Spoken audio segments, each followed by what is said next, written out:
সকলকে ইউটিউব চ্যানেলে আন্তরিক স্বাগত জানিয়ে আজকে প্রথমে ইনভার্স সার্কুলার ফাংশনের উপরে তোমাদের তো বেসিক আইডিয়া একটা দিয়েছিলাম।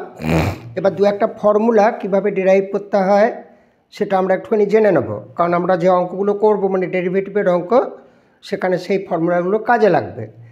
যেটুকু কাজে লাগবে সেইটুকু আমি প্রয়োগ করব এখানে। তো তোমরা এখানে শুধু মনে রাখবে যে আমি হেডিং দিয়েছি ইনভার্স ট্রিগোনোমেট্রিক ফাংশনস। 1 নম্বর হচ্ছে if sine theta equal to x, region of validity হচ্ছে -1 less than equal to x less than equal to 1, then theta equal to sine inverse x. 2 number হচ্ছে if cos theta equal to x, region of validity হচ্ছে -1 less than equal to x less than equal to 1, then theta equal to cos inverse x. 3 number হচ্ছে if tan theta equal to x, region of validity -minus infinity less than x less than infinity, then theta equal to tan inverse x. Number 4 if cot theta equal to x, region of validity -minus infinity less than x less than infinity, then theta equal to cot inverse x.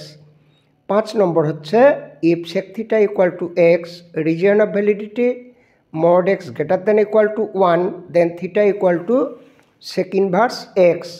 Number 6 if cosec theta equal to x, mod x greater than equal to 1, region of validity, then theta equal to হচ্ছে cosec inverse x। এগুলো আমাদের অবশ্যই মনে রাখতে হবে।